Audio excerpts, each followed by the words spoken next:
Clearing your search history on Reddit can help maintain your privacy and declutter your account. Follow these steps to easily remove your search history. Step 1. Log into your Reddit account. Open your web browser or Reddit app and log into your account using your username and password. Step 2. Go to User Settings. On the desktop, click on your profile icon in the top right corner and select User Settings. On the app, tap on your profile icon and find Settings in the menu. Step 3. Access Privacy and Security. In the User Settings menu, navigate to the Privacy and Security tab. This section contains options related to your account's privacy settings. Step 4. Clear Search History. Look for the option labeled Clear Search History or similar.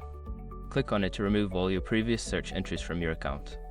Step 5. Confirm the action. The prompt may appear asking you to confirm that you want to clear your search history. Confirm the action to finalize the process.